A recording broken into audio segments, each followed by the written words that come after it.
हाँ निष्ठा। Yes sir. हाँ एक बार चेक कर लेना। जल्दी से पेपर देखेंगे आज का जो हुआ है इसमें। देखो ये वही 2022 का ही पेपर है, 29 जुलाई का, मॉर्निंग शिफ्ट का। क्वेश्चन पहला है, which the following pair of molecules contain odd electron molecules and has an expanded octet molecule. पहले में ऑड हो, दूसरे में एक्सपेंडेड ऑक्टेट हो, जैसे हाइपर वैलेंट कंपाउंड में होता है। तो ऑड इलेक्ट्रॉन कंपाउंड तो दिख ही रहा है तुम्हें। एक 15 ग्रुप का एलिमेंट है, एक 16 ग्रुप का एलिमेंट है, तो ऑड इलेक्ट्रॉन कंपाउंड ही बनेगा, सही ना। ऑड इलेक्ट्रॉन कंपाउंड बनेगा, एक 15 ग्रुप का, एक 16 ग्रुप का। और H2SO4 में सल्फर के पास H2SO4 में सल्फर के पास एक्सपेंडेड ऑक्टेट होगा। सल्फर के पास एक्सपेंडेड ऑक्टेट होगा कि नहीं, एस डबल बॉन्ड हो, डबल बॉन्ड हो, OH, ये सबको पता है ये, सही ना। तो सल्फर के पास यहाँ पे टोटल इलेक्ट्रॉन आ रहे हैं, 6 बॉन्ड बन रहे हैं, 12 इलेक्ट्रॉन आ रहे हैं, सही ना, 12 इलेक्ट्रॉन आ रहे हैं इसमें। तो इसके पास एक्सपेंडेड ऑक्टेट है। तो इसे NO और H2SO4 दिख रहा है आंसर, सही ना, NO और H2SO4। बाकी तुम देखना इसमें, जैसे BCl3, ये हाइपोवेलेंट कंपाउंड है, SF6 हाइपर वैलेंट है, यानी एक्सपेंडेड ऑक्टेट है। इसमें एक्सपेंडेड ऑक्टेट है, इसमें भी एक्सपेंडेड ऑक्टेट है। BCl3 इलेक्ट्रॉन, ये क्या है, इलेक्ट्रॉन डेफिशिएंट कंपाउंड है, और ये ऑड इलेक्ट्रॉन कंपाउंड है, तो इसलिए सेकंड ऑप्शन आ जाएगा। दूसरा क्वेश्चन, N2+3H2 gives 2NH3 है। 20 ग्राम N2 दे रखा है, 5 ग्राम H2 दे रखा है। 20 ग्राम N2 दे रखा है और 5 ग्राम क्या दे रखा है, N2। एक मिनट। तो तुम्हें बोला इसके अंदर कि क्या कहते हैं, consider the above reaction, the limiting reagent of the reaction and the number of moles of NH3 formed respectively are. तो ये तुम्हें पता है कि मोल का सबका क्वेश्चन है, डायरेक्ट निकाल सकते हैं इसको, सही ना, इसको डायरेक्ट निकाल सकते हैं। डायरेक्ट कैसे निकलेगा ये, जैसे N2+3H2 गेस 2 NH3 है, गेस 2 NH3। तो तुम्हें पता है N2 जो दे रखा है वो दे रखा है 20 ग्राम, और H2 दे रखा है 5 ग्राम, तो 20/28, ये निकाल लिया। और इधर आएगा 5 ग्राम H2 है, तो 5/2 इसका मोलिकुलर मास H2 का, और बाय में कोफिशिएंट थ्री। तो तुम्हें दिख रहा है ये 5/6 है, और ये वाला है 4/5, ये 4/7, ये 5/7 है। ये 5/7 है, ये 5/6 है H2।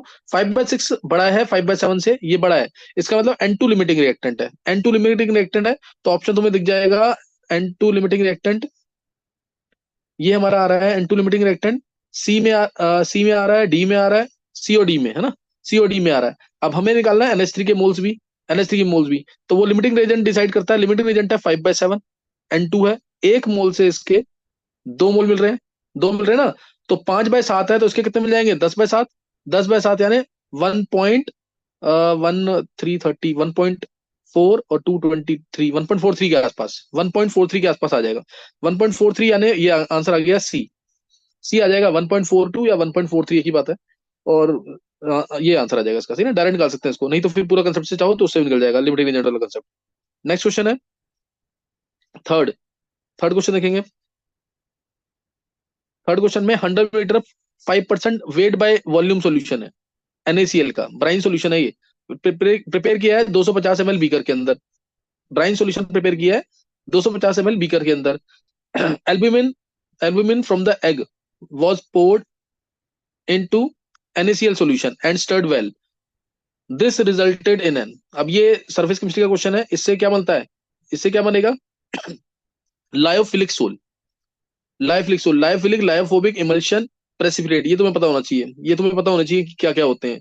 तो लायोफिलिक सोल होता है लिक्विड लविंग सोल, जैसे gum in water. Lyophobic sol यानी मेटल्स, मोल्टन मेटल्स और their sulphides in in any dispersion medium, यानी सॉल्वेंट, उससे लायोफोबिक बनता है। इमल्शन क्या होता है, लिक्विड इन लिक्विड इमल्शन होता है, जैसे ऑयल इन वाटर या वाटर इन ऑयल। प्रेसिपिटेट तो तुम्हें पता है कि क्या होता है, सही ना। तो इसका आंसर आएगा A, lyophilic sol. The first initial enthalpy of Na, Mg and Si, इन तीनों की दे रखी है। इन तीनों की फर्स्ट एनिशन दे रखी है, 496, 737, 786। बोला फर्स्ट एनिशन एंथैल्पी ऑफ एल्यूमिनियम। तो तुम चारों को पहले अरेंज कर लो। सबसे ज्यादा एनर्जी होगी हमारी सिलिकन की, सिलिकन का साइज सबसे छोटा है। सिलिकन के बाद होनी चाहिए एल्यूमिनियम की, लेकिन आती है मैग्नीशियम की, S2 वाला केस आ जाएगा। फिर आएगा एल्यूमिनियम, साइज छोटा है। फिर लीस्ट होगी सोडियम की, लीस्ट सोडियम की होगी। तो तुम्हें तीन की दे रखी है, तीन की दे रखी है। जो एल्यूमिनियम है इसकी एनर्जी सिलिकन और मैग्नीशियम से होगी कम, सोडियम से ज्यादा। सोडियम से ज्यादा यानी 496 से ज्यादा होना चाहिए, 496 से ज्यादा, और इससे 737 से कम। यानी क्या आंसर, सी आंसर आ रहा है ना, सी आंसर आ जाएगा इसका। सी आंसर आ जाएगा, सही है। नेक्स्ट अब है in metallurgy the term gang, gang मैंने तो बता रखा है, गैंग, फ्लक्स, स्लैग, तीन वर्ड बता रखे हैं, gang plus flux gives slag. Slag एक मोल्टन मटेरियल होता है जो फ्लोट करता है ओवर, ये फ्लोट डेंसिटी कम होती है इसलिए मोल्टन मेटल के ऊपर ये फ्लोट करता है। और गैंग होता है गंदगी, गंदगी से याद कर लेंगे, फ्लक्स को लक्स से याद कर लेंगे, लक्स से, सही ना। गैंग है कोई भी कुछ भी होता है ये, अगर गैंग हमारा एसिडिक है तो फ्लक्स होना चाहिए बेसिक, गैंग अगर बेसिक है फ्लक्स होना चाहिए एसिडिक। ये सबने जैसे कॉपर की एक्सट्रैक्शन पड़ी होगी, आयरन की एक्सट्रैक्शन पड़ी होगी, तो दो तरीके के तुम्हें देखे होंगे जो गैंग आते हैं उसके अंदर, है ना, FeO या CaO करके, तो वो तुम देख सकते हो उसमें। तो गैंग हमारा गंदगी ही है, तो contamination of the undesired earthy particles. Next six, the reaction of zinc with excess of NaOH, ये तुमने बहुत डिटेल में पढ़ा होगा, बहुत सारे इनऑर्गेनिक के चैप्टर्स में, zinc plus NaOH, zinc plus NaOH, ये बता रखा है ना इसके अंदर, क्या बने, जिंक ऑक्सीडाइज होकर क्या बनाता है इसमें, zinc plus NaOH plus H2O, क्या देगा, Zn, पहले जो Zn OH उल्टा है इसका वाइट PPT मिलता है, एक्सेस में NaOH आता है तो कॉम्प्लेक्स बनता है Zn OH होल 4 2 नेगेटिव, या Na2Zn OH होल 4, ये बनता है, और इसमें से दो वाटर मॉलिक्यूल बाहर निकाल देंगे तो Na2ZnO2, सोडियम जिंकेट, ये 9 10 से भी बढ़ते हुए आ रहे हो। इसकी रिएक्शन जितने भी एम्फोटेरिक मेटल्स होते हैं उन सबकी रिएक्शन इसके थ्रू बढ़ते हैं। एल्यूमिनियम होता है तो NaAlO2, ये पढ़ा है ना तुमने, अगर क्रोमियम है तो Na2CrO4, बेरिलियम है तो Na2BeO2, इस टाइप से Na2BeO2 ये बनेगा। तो ये सारे एम्फोटेरिक मेटल्स है ज्यादातर, वो जो NaOH के अंदर डिसॉल्व करके ये बनाते हैं कम्प्लेक्स, तो ये बनेगा Na2ZnO2 या Na2ZnOH होल 4, तो दोनों पॉसिबिलिटीज करेक्ट है यहाँ पे, ये COD दोनों। Next, lithium nitrate and sodium nitrate, lithium nitrate and sodium nitrate when heated separately respectively give, lithium nitrate को हीट करेंगे LiNO3 को, इसको हीट करेंगे तो ये देता है Li2O plus NO2 plus half plus O2, balance खुद करना। और NaNO3 को हीट करेंगे या KNO3 को हीट करेंगे, तो क्योंकि सोडियम जो है बड़ा है साइज इसका, कैटायन बड़ा है, तो ये बड़े एनायन को संभाल सकता है, larger cation stabilises larger anion, इसलिए इसमें हाफ O2 मिलता है। तो इसमें NaNO2 मिला, हाँ इसको ज्यादा गर्म कर दिया, लगभग 1100 केल्विन के आसपास, 1100 1200 केल्विन के आसपास, तो ये भी Na2O प्लस NO2 दे देगा, ये ध्यान रखना चीज का, ये भी दे देता है अगर ज्यादा गर्म कर देंगे इसको NO2 को, ये भी एक बार IIT ने पूछा हुआ है, तो नॉर्मली ये यही देगा NaNO2 प्लस हाफ O2। तो ये आ गया। नेक्स्ट क्वेश्चन है, number of lone pair of electrons in the central atom SCl2, sulphur के पास 6 इलेक्ट्रॉन होते हैं, 2 शेयर हो गए तो 2 लोन पेयर बचे, 6 इलेक्ट्रॉन होते हैं, दो दो इलेक्ट्रॉन शेयर हो चुके हैं। O3 के पास एक लोन पेयर बच जाएगा क्योंकि एक शेयर हो चुका है यहाँ पे।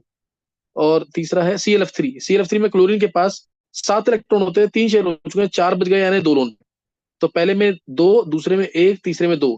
SF6 में सल्फर में 6 इलेक्ट्रॉन है, 6 के 6 शेयर हो चुके हैं, कोई लोन पेयर नहीं, यानी 2 1 2 0, ऑप्शन बी आ जाएगा। Next, in following pairs the one in which transition metal ions are colourless, colourless कब होंगे, जब या तो फिल्ड डी ऑर्बिटल्स हो या फिर कोई इलेक्ट्रॉन ना हो, अनपेड इलेक्ट्रॉन ना हो, सही ना, कोई अनपेड इलेक्ट्रॉन ना हो, तो उस केस में आएगा आंसर, तो इसलिए आंसर आ जाएगा इसमें ये Sc3 प्लस आर्गन होता है, Zn2 प्लस ये भी आर्गन 3D10 है, तो फिल्ड डी ऑर्बिटल्स है इसमें, और इसमें कोई डी अनपेड नहीं है, कोई अनपेड इलेक्ट्रॉन नहीं है, अनपेड इलेक्ट्रॉन होगा तो ही डी ट्रांजिशन होगा, तो ही क्या होगा, डी ट्रांजिशन, तो आंसर आ जाएगा इसका 9th का ए, सही ना। Ti4 प्लस तो आर्गन है, ये कलरलेस है, Cu2 प्लस कलर्ड होता है, V3 प्लस 3D3 है तो ये भी कलर्ड होगा, Ti3 प्लस कलर्ड होगा, एक अनपेड बचेगा इसमें भी, और इसमें Zn2 plus colourless, Mn2 plus ये भी लाइट पिंक कलर का होता है। नेक्स्ट 10th क्वेश्चन, ऐसा करो नीचे हुआ 10th क्वेश्चन, इन न्यूट्रल और फेंटली एल्कलाइन मीडियम में KMnO4 रटा पड़ा होगा सबको, MnO2 में जाता है, Mn+7 से +4 में जाता है। Being a powerful oxidant can oxidise thiosulphate almost quantity sulphate, बिल्कुल सही है, थायोसल्फेट को ये अल्कलाइन मीडियम में दो ही रिएक्शन सबसे इंपॉर्टेंट है, एक I- जाता है आयोडेट्स के अंदर और एक थायोसल्फेट जाता है सल्फेट के अंदर, ये दो रिएक्शन इंपॉर्टेंट है। In this reaction overall change in the oxidation state of manganese will be, manganese में तो पता है यहाँ पे +7 है और यहाँ पे +4 है, तो +7 से +4 यानी 3 का चेंज आएगा, तो आंसर डी आ जाएगा, सही ना, इसका चेंज आ जाएगा। उसके बाद which among the following pairs has only herbicides, unwanted जो प्लांट्स होते हैं हर्बिसाइड वो किसके अंदर आएगा, तो अगर ये थोड़ा सा दिमाग लगाओगे तो उससे मिल जाएगा आंसर। जैसे इसमें एल्ड्रिन और डाइएल्ड्रिन, ये तो पता है सबको, पेस्टिसाइड की तरह यूज होते हैं। एल्ड्रिन डाइएल्ड्रिन पेस्टिसाइड की तरह यूज होते हैं, तो ये तो आएगा नहीं, ये क्रॉस है, ये नहीं आएगा। फिर सोडियम क्लोरेट एल्ड्रिन, एल्ड्रिन आ गया तो हटा दो उसको भी, इसमें डाई एल्ड्रिन आ गया, हटा दो उसको भी, बचा आंसर सोडियम क्लोरेट। और ये यही होते हैं हर्बिसाइड, याद कर लेना इसको, जरूर आ सकता है क्वेश्चन, ये टी आंसर आ जाएगा इसका। Which among the following is the strongest base, strongest base कौन सा आएगा? तो दिख रहा है यहाँ पे एन के लोन पेयर अवेलेबल है, लेकिन स्टिल क्राउडिंग हो जाता है, टर्शरी है ये। इसमें सेकेंडरी है, ये भी अच्छा बेस होता है। फिर ये आया तो इसके लोन पेयर यूज हो रहे हैं रेजोनेंस में, तो थोड़ा पुअर हो गया। एन, इसके अंदर कोई फ्लिपिंग नहीं होगी, कुछ नहीं होगा इसके अंदर, कोई फ्लिपिंग नहीं होगी और कुछ भी नहीं होगा, ये अपने लोन पेयर डायरेक्शनल है इसके लोन पेयर, ये बहुत आसानी से लोन पेयर देगा, तो इसलिए स्ट्रॉन्गेस्ट बेस ही आएगा। फ्लिपिंग में नाइट्रोजन sp2 में जाता है, अगर तुमने पिरामिडल इन्वर्जन पढ़ा हुआ तो इससे आंसर इसका ये आ जाएगा इसमें। सही है, तो क्या कहते हैं, इसका आंसर डी आ जाएगा। सही ना, एक मिनट रुकेंगे।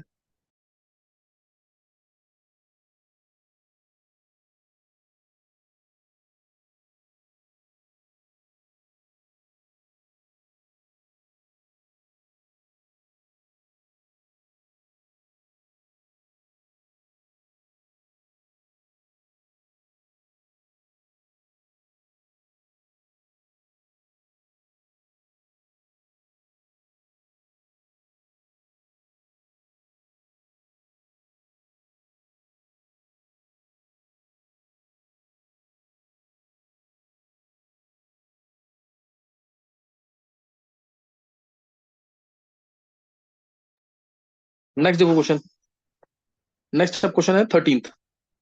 विच of following pairs of structures will give different products on ozonolysis, different products कौन देगा ओजोनोलिसिस पे? Consider double bonds in the structures are rigid and are not delocalised.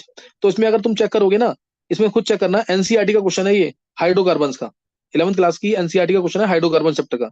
तो तुम ये खुद चेक करना, ऑर्थोजाइलिन को, ये ऑर्थोजाइलिन है, अगर तुम इसका रेजोनेंस करने के बाद भी ओजोनोसिस करोगे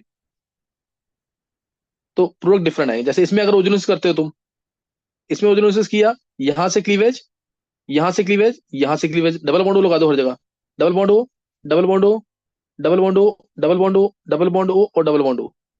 तो ये एक आंसर आया टू ऑक्सोप्रोपेनल, ये वाला एक आंसर ये आया टू ऑक्सोप्रोपेनल, और एक आंसर आया ग्लाइकोजल, CHO ग्लाइकोजल। तो दो आए टू ऑक्सोप्रोपेनल और एक आया ग्लाइकोजल। और अगर तुमने डबल बॉन्ड चेंज कर दिए, डबल बॉन्ड यहां लगा दिया, CH3 यहां लगा दिए, अब इस केस में यहां से क्लीवेज, यहां से क्लीवेज, यहां से क्लीवेज, डबल बॉन्ड लगा दो, डबल बॉन्ड हो, डबल बॉन्ड हो, डबल बॉन्ड हो, डबल बॉन्ड हो, डबल बॉन्ड हो, डबल बॉन्ड हो, ये लग गए सारे। तो एक आंसर आ गया ब्यूटेन 2,3 डाइओन, ये आ गया आंसर ब्यूटेन 2,3 डाइओन, ये भी ग्लाइकोजल, ये भी ग्लाइकोजल। तो डिफरेंट प्रोडक्ट मिले ना यहाँ पे, डिफरेंट प्रोडक्ट मिलने का मतलब है इसमें रेजोनेंस होती है इस टू ऑर्थोजाइलिन के अंदर। ये एनसीईआरटी का क्वेश्चन है हाइड्रोकार्बन्स का, तो इसी में डिफरेंट आएंगे, ऐसे बाकियों में चेक करना तुम, बाकियों में सेम आएंगे सारे, चाहे तुम पैराजाइलिन ले लो, चाहे मेटाजाइलिन ले लो, चाहे, ये तो सेम ही दे रखा है बेंजीन के अंदर ही, टोल्यूइन ही है तो इसमें तो आएगा ही सेम। तो डिफरेंट प्रोडक्ट सिर्फ इसके अंदर आएगा 13 का सी पार्ट, जिसने पढ़ा होगा ना एनसीईआरटी से वो देखते ही मार्क कर देगा कि ऑर्थोजाइलिन में डिफरेंट प्रोडक्ट आते हैं। सही है, नेक्स्ट 14th क्वेश्चन करो, निको नीचे नीचे देखो 14 क्वेश्चन है। देखो ये है इथाइल क्लोराइड, इथाइल क्लोराइड है, एजीसीएन डालेंगे तो तुम्हें पता है C2H5NC मिलता है, डिटेल रखिए इसकी, तो एनसीईआरटी का क्वेश्चन है एल्काइड्स का। और NaCN डालेंगे, आयनिक कंपाउंड है, तो C2H5CN मिलता है, CH3CH2, हाँ C2H5CN ये मिलता है। ये तो एनसीईआरटी का क्वेश्चन है, एल्काइलाइड्स का सबको पता होगा ये। With NaCN which is a ionic compound, cyanides are obtained, whereas in case of AgCN which is a covalent compound, isocyanide are obtained, isocyanide, कार्बोलामीन, आइसोनाइट्राइल, कुछ भी कह सकते हैं इसको, ये मिलेंगे। तो ये एनसीईआरटी का क्वेश्चन है, तो कर लोगे तुम। साइनाइड यहाँ पे एम्बिडेंट न्यूक्लियोफाइल भी है, तो आंसर इसका पहला ए आएगा NC और दूसरा आएगा CN, NC CN ये सी में है क्या, एक बार चेक कर लेना, सी में आ रहा है। फिर नेक्स्ट है OHCHO, Br2 डाला है, Br2 डाला है तो Br ऑर्थो पोजिशन लगेगा OH की, बिकॉज OH का प्लस आर इफेक्ट है। और NH2OH डाला तो डबल बॉन्ड NOH बन जाएगा, डबल बॉन्ड NOH बन जाएगा, CH रिएक्शन होगी, ऑक्साइम मिल जाएगा ये। और P2 डाला तो पानी बाहर निकल जाएगा, OH यहाँ से, H यहाँ CH का, यानी CN आ जाएगा। तो OH Br और CN लगा होना चाहिए, OH ऑर्थो पे Br, अच्छा दो Br भी लिख सकते हैं, दो Br लिख सकते हैं क्योंकि OH ज्यादा एक्टिव होता है, तो एक Br यहाँ पे भी लगा होगा क्योंकि दो लगा रखे हैं इन्होंने। और नीचे होना चाहिए Cn, नीचे Cn, ये Cn हमें दिख रहा है ए में और डी में, तो आंसर आ गया डी वाला, डी आंसर आ जाएगा। OH दोनों जगह Br ऑर्थो पे और नीचे Cn। नेक्स्ट निश्चय थोड़ा एक्सपैंड करो 16 को।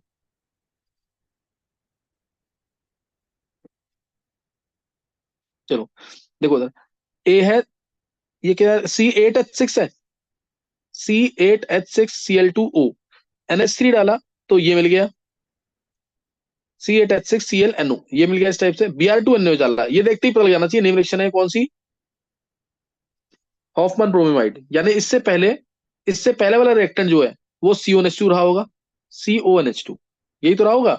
Br2NO डाला है ना इसमें, यानी ये जो यहाँ पे जो रिएक्टेंट है ये वाला, दिस इज CONH2, यहाँ पे बस NH2 नहीं आएगा, CONH2 आएगा, और NH3 डाल करके ये बना है, सही ना, NH3 डाल करके ये बना है।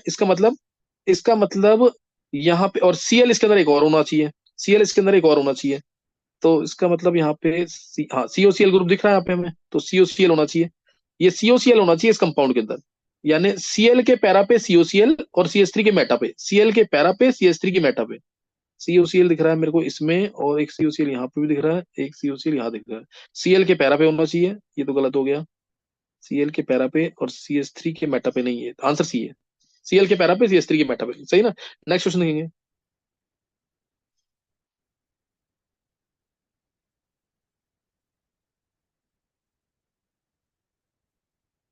क्वेश्चन नंबर 17, BDC है, ए डाला अल्कलाइन मीडियम में, प्रोडक्ट ऑरेंज रेड डाई मिल रही है, इसका मतलब तुम्हें पता लग गया होगा कपलिंग रिएक्शन है, कपलिंग रिएक्शन होती है फिनॉल के साथ, एनिलीन के साथ तो येलो डाई मिलती है, और एक होता है बीटा नेफ्थॉल के साथ। ये तीन कॉमन रिएक्शन है जो पूछता है आईआईटी हमेशा, एक बीटा नेफ्थॉल के साथ, तो फिनॉल या बीटा नेफ्थॉल दोनों से ही आंसर मिल सकता है।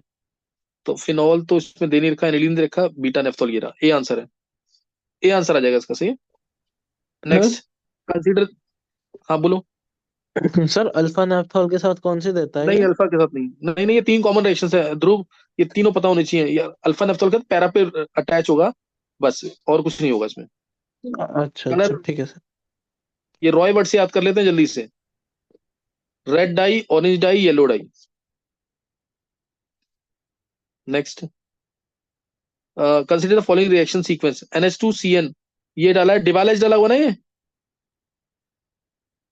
Die आइसोबुटाइल aluminium yes hydride, sir. डिवालेज डाला हुआ है, और यस। H2 डाला है, तो Cn का CHO बन जाएगा, Cn का CHO बन जाएगा, CH3 CHO डाला है, और NH डाला है, तो ये क्रॉस एल्डो लग जाएगी, H2CH CHO लिख देंगे, H2 बाहर निकला, CH double bond CH CHO, CH double bond CH CHO होना चाहिए NH2 के पैरा पे, NH2 के पैरा पे, ये रहा आंसर, बी आंसर एक बार चेक कर लेना, बी आंसर होना चाहिए। 19 question, with the following compounds is an example of hypnotic drug, hypnotic drug बोला हुआ इसके अंदर। तो अब इसके अंदर, अब ये क्वेश्चन तुम्हें क्या कहते हैं, केमिस्ट्री इन एवरीडे लाइफ, उसका क्वेश्चन है, याद करना पड़ेगा तुम्हें इसको, इसमें कुछ कर नहीं सकते, क्योंकि ये तो मतलब आना ही चाहिए ना, चैप्टर आता होगा तो ही कर पाओगे, ये एडवांस में है, मेंस में नहीं है ये क्वेश्चन, सही ना। तो इसमें अगर मैं पहले की बात करूं, सेल्डेन, सेल्डेन हमारा होता है एंटी एलर्जिक, एंटी हिस्टामिन होता है, ये एंटी हिस्टामिन होता है। अमाइटल होता हमारा हाइप्नोटिक है, सही ना, हाइप्नोटिक यानी इसको बोल सकते हैं हम, क्या कहते हैं वो होते हैं ना ये, बारबिटूरिक एसिड, इस टाइप से बारबिटूरेट्स में काउंट होते हैं ये, यानी ये थोड़ा सा ना अनकॉन्शियस कर देंगे किसी को, unconscious, hypnotic, sleep inducing drug भी कहते हैं इनको, हाइप्नोटिक यानी स्लीप इंड्यूसिंग ड्रग। एक मैंने तुम्हें पढ़ाया हुआ है, क्या नाम है, क्लोरीटोन। एस्पार्टेम तो पता है आर्टिफिशियल स्वीटनर होता है, इसको कोल्ड फूड में यूज नहीं करते, कोल्ड ड्रिंक्स कोल्ड फूड में ही यूज करते हैं, सॉरी, कोल्ड फूड में, कोल्ड ड्रिंक्स में ही यूज करते हैं, क्योंकि हायर टेम्परेचर पे ये टूट जाता है, सही ना, और ये तो एंटीबायोटिक है, डी वाला पार्ट जो है ये एंटीबायोटिक होता है, तो इसका आंसर इसका भी आ जाएगा। Next, a compound X, next question 20th, a compound X is acidic, acidic है, compound X is acidic and it is soluble in NaOH, soluble है NaOH के अंदर, बट इनसॉल्युबल इन HCO3, नाम सुनते ही पता लग गया, फिनॉल होना चाहिए, यानी रेजोनेंस होनी चाहिए OH ग्रुप की, सही ना, OH ग्रुप की रेजोनेंस होनी चाहिए, क्योंकि एसिडिक एसिड होता तो NHCO3 में सॉल्युबल होता, क्योंकि एसिटिक एसिड बेटर एसिड है किससे, H2CO3 से। Compound X also gives violet colour with neutral FeCl3, violet colour दे रहा है न्यूट्रल FeCl3 के साथ, तो तुम्हें पता ही है फिनॉल देता है ये, तो कंपाउंड एक्सिस, तो इसमें फिनॉल का है, बी ऑप्शन है फिनॉल। तो ये तो इजी क्वेश्चन, ज्यादा टफ क्वेश्चन नहीं थे, बस दो तीन याद करने वाले थे, थोड़ा सा उसमें दिक्कत हो सकती है बस। नेक्स्ट क्वेश्चन अब देखो, क्वेश्चन नंबर 1, बस इतना ही रहने दो, ऊपर स्पेस है थोड़ा सा इसलिए। क्वेश्चन 1 देखेंगे एक बार। Resistance of a conductivity cell, cell constant L Y दे रखा है मीटर इनवर्स में इतना, filled with 74.5 ppm solution of KCl is 100 ohms, resistance दे रखा है, labeled as solution 1 सही है। when the same cell is filled with KCl solution of 149 ppm, 149 ppm अगर हमने KCl को कंसिडरेशन कर दिया और सेम सेल है यानी सेल कांस्टेंट रहेगा same, the resistance is 50 ohms solution 2 का। रेशियो ऑफ मोलर कनेक्टिविटी और सॉल्यूशन, अच्छा रेशियो निकालना है मोलर कनेक्टिविटी का, molar connectivity 1 by molar connectivity 2, ये होगा K into 1000 by molarity, K into 1000 molarity. तो पहले का K मैं डायरेक्ट लगा रहा हूँ फॉर्मूला, K होता है CL बाय, C होता है 1 by R, 1 by resistance, resistance पहले का देखा 100, 1 बाय 100, L बाय तो सेम होगा, मैं उसको ले ही नहीं रहा, अपॉन में दूसरे का रेजिस्टेंस था 50 था शायद, हाँ ये 50, तो 1 बाय 50 और इंटू 1000, तो दोनों में कैंसिल हो जाएगा, K into 1000 by molarity, molarity पहले की आएगी नीचे, पहले की मोलरिटी 74.5 ppm दे रखा है, मैं ये सेम ही रहेगा मोलरिटी, कोई फर्क नहीं पड़ना क्योंकि KCl है, 74.5 ही ले लो उसको और दूसरे को 129 ही। हालांकि एक मिनट मैं आंसर पहले निकाल दूं फिर बताता हूँ तुम्हें भी। 50.1/2 आएगा और ये 2 से कैंसिल हो जाएगा, तो ये 1 आ रहा है ना इसका आंसर, वैल्यू ऑफ एक्स 1000 लिख देंगे क्योंकि x इंटू 10⁻³ है, तो 1000 आना चाहिए आंसर इसका। और मोलरिटी अगर तुम्हें निकालनी है तो तुम निकाल सकते हो, मैं एक की मोलरिटी निकाल के दिखा देता हूँ तुम्हें, मैंने क्यों लिया है ये, जो थोड़ा सा भी प्रैक्टिस करोगे तो पता लग जाएगा तुम्हें। 74.5 ppm मतलब 74.5 ग्राम इन 10⁻⁶ ग्राम सोल्यूशन, 10⁻⁶ ग्राम कह लो, 10⁻⁶ ml कह लो, डेंसिटी दे रखी है तो ml कह लो बेशक, तो 74.5 gram divide by molar weight KCl का यही आएगा, है ना, मोलर वेट इसका यही आएगा 129, सॉरी 74.5, 74.5 इंटू 1000 इंटू क्या है 10⁻⁶, सॉल्व करना मोलरिटी आ जाएगी इससे, सॉल्व करोगे तो इससे मोलरिटी आ जाएगी। एक मिनट रुकेंगे जरा।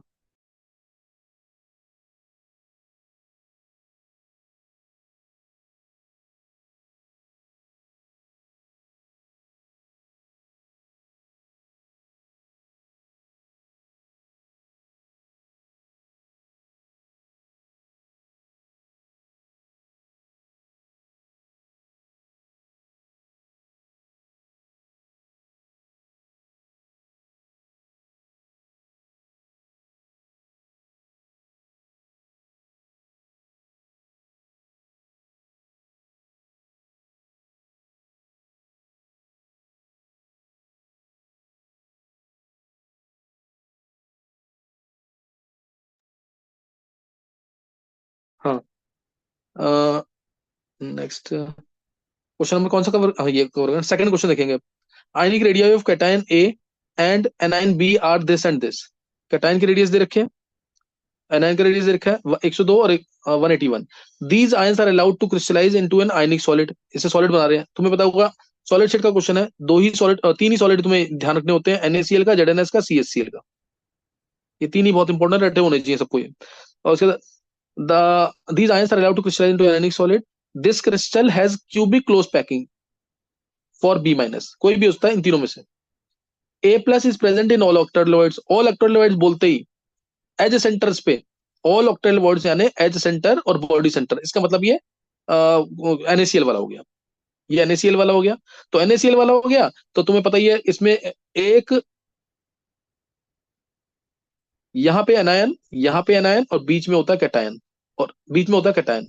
एज लेंथ पूछी है इसके अंदर, ये बोला ना edge length of the unit cell is, edge length पूछी है तो इन दोनों को ए जो है वो क्या आ जाएगा, twice of R plus plus R minus, twice of R plus plus R minus, तो ये आ जाएगा आंसर यहाँ पे क्या नाम है, R प्लस आर माइनस दे रखे हैं 102 और 181 यानी 283 हो गया, 283 हो गया, ये कितना आ जाएगा सॉल्व करने पर, 283 का डबल, 280, 560, 500, 566 है क्या आंसर इसका, एक बार चेक कर लेना जरा निष्ठा, आंसर चेक करते रहो। थर्ड क्वेश्चन,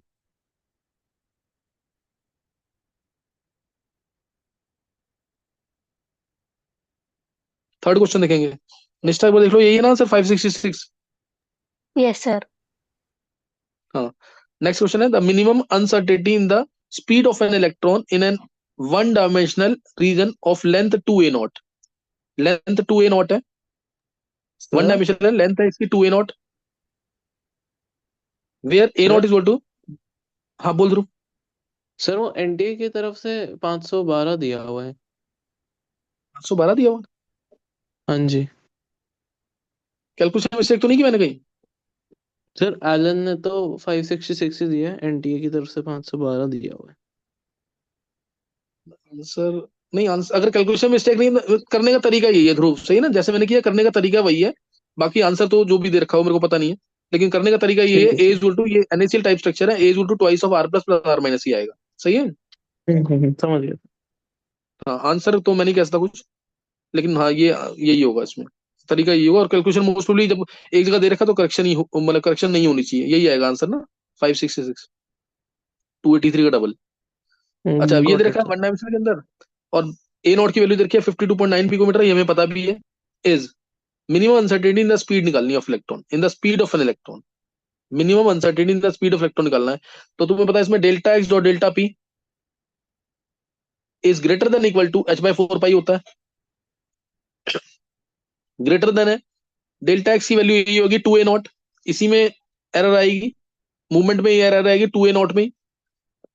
तो डेल्टा एक्स की value 2 into a0, 52.9 picometre, 52.9 picometre, यानी 52.9 इंटू 10⁻12 भी ले सकते हो पिकोमीटर में। आंसर जो निकालना है किलोमीटर पर सेकंड, चलो 10⁻12 ले लिया पिकोमीटर में तो। और डेल्टा पी होता है M into M delta V, M electron के लिए ये 9.1 मास दे रखा है क्या, हाँ 9.1 इंटू 10⁻31, डेल्टा वी मेरे को निकालना ही है।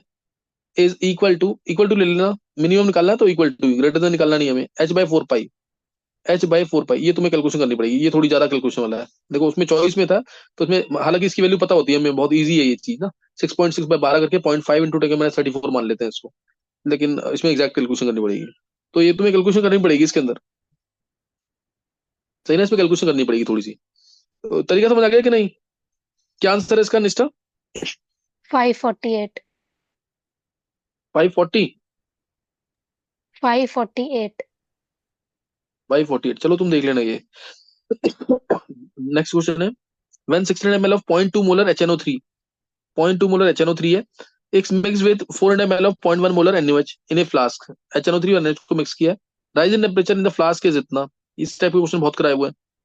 और स्पेसिफिक हीट दे रखी है वाटर की, हीट ऑफ न्यूट्रलाइजेशन 57 दे रखा है, तो neglect heat capacity of the flask, सही है। तो Q to MC delta T तुम्हें पता ही है यहाँ पे, पहले कितने का न्यूट्रलाइजेशन हुआ है वो देख लेंगे। ये है हमारा है, मैं ऑलरेडी बता रहा हूँ इसको, 600 into 0.2, यानी ये हो गया 600 into 0.2 डिवाइड बाई 1000, ये मोल्स आ गए HNO3 के, ये आएंगे 62 120 0.12 मोल आ गए HNO3 के, 400 into 0.1 डिवाइड बाई 1000, ये 0.04 मोल आ गए NaOH के, यानी कम वाले का 0.04 मोल का न्यूट्रलाइजेशन होगा, 0.04 मोल का न्यूट्रलाइजेशन होगा, तो क्यू की वैल्यू आ गई 0.04 इंटू 57 इंटू 1000, क्योंकि किलो जूल में ये इंटू 10⁻³ ये हीट आ गई। और मास लेंगे, तो इन केसेस में डेंसिटी वन मानते हैं, हालांकि इसने डेंसिटी दे नहीं रखी है तो वन लेते हैं, 600 ये और 400 ये, यानी 1000 आ गया मास, 1000 ग्राम में आ गया मास, क्योंकि सी हमें ग्राम में दे रखा है, सी हमें ग्राम में दे रखा है तो इसको ग्राम में ले लेंगे। ये आ जाएगा हमें 1000 इंटू सी की वैल्यू 4.2 दे रखी है, 4.2, और डेल्टा टी राइजिंग टेम्परेचर निकालना है, राइजिंग टेम्परेचर निकालना है, निकल जाएगा। क्लियर हुआ कि नहीं? ये क्लियर हो गया क्वेश्चन, ये क्लास में कराए हुए हैं थर्मोडायनेमिक्स के अंदर।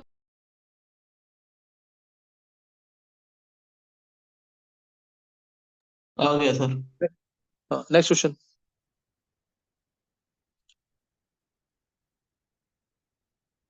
इफ O2 इज बबल्ड, देखो ये क्वेश्चन ना, ये O2 is bubbled through water at 303 kelvin, number of millimoles of O2 gas that dissolve in 1 litre of water is कितना होगा? ये तो एनसीईआरटी का क्वेश्चन है, एनसीईआरटी में N2 करके दे रखा है, यहाँ पे O2 और मिलीमोल्स में पूछा, उसमें भी N2 का मिलीमोल्स में पूछा, जिसका आंसर 0.716 है, अगर तुम्हें ध्यान हो तो, एनसीईआरटी का क्वेश्चन है ये।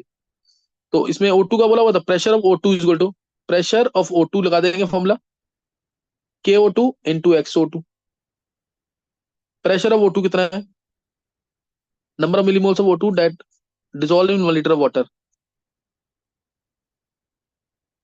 Henry जो कॉन्स्टेंट देखा 46.82 kilo bar, and partial pressure of O2 is 0.92, partial pressure O2 दे रखा 0.92, बस तरीका बता रहा हूँ मैं यहाँ पे। This is equal to KO2 दे रखा 46.82, यानी 46820 बार में करना है इसको, किलो बार में दे रखा है। XO2 number of moles O2 निकालेंगे, divide by number of moles O2 plus पानी कितना दे रखा है, पानी 1 लीटर है, यानी 1000/18, और जो तुम्हारा आंसर आएगा उसको 1000 से मल्टीप्लाई कर देना, क्योंकि आंसर मिली मोल्स में निकालना है।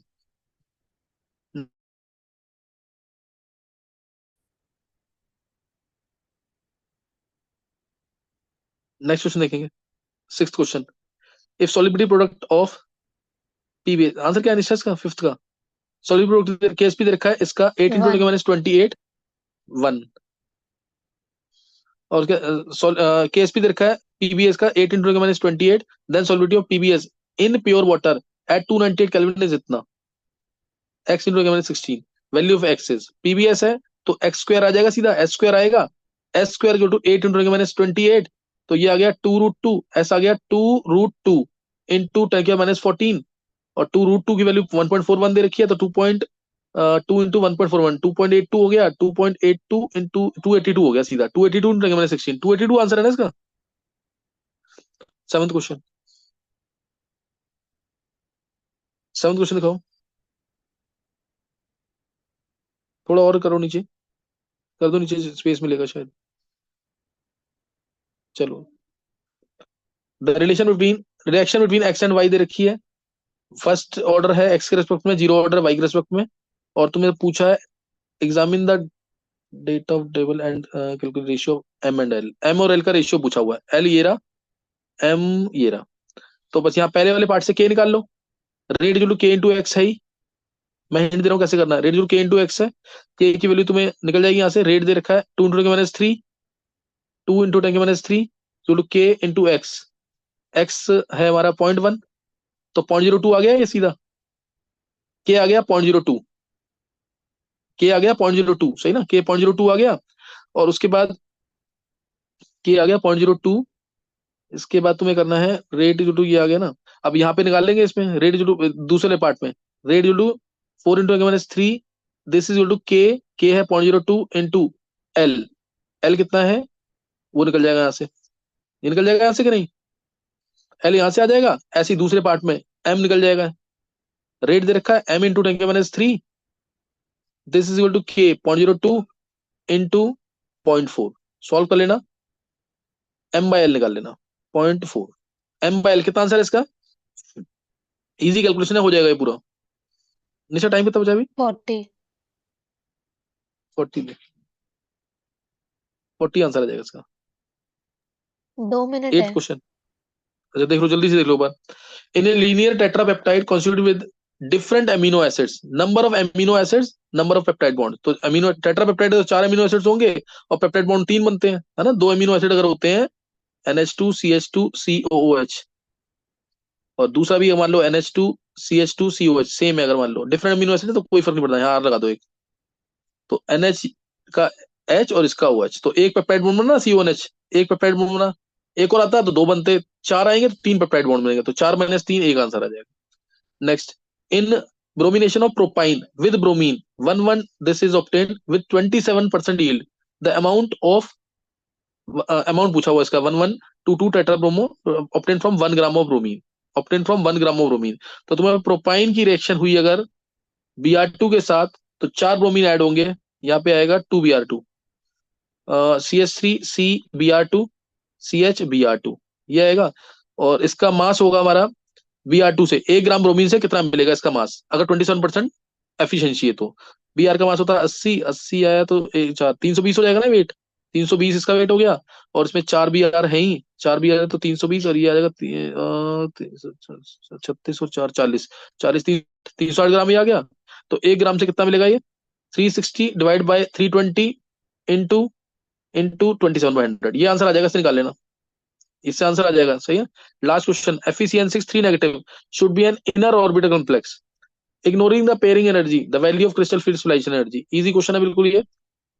Fe3+ है, Fe3+ है, आर्गन 3d5 आएगा, 3d5 आएगा, 5 के 5 इलेक्ट्रॉन नीचे आएंगे, स्ट्रॉन्ग फील्ड लिगेंड है, 5 इलेक्ट्रॉन नीचे, एक की वैल्यू होती है -0.4 डेल्टा ओ, तो 5 के लिए हो जाएगी -2 डेल्टा ओ, यानी आंसर आ जाएगा 2। यही है ना 2 आंसर, एक बार चेक कर लेना।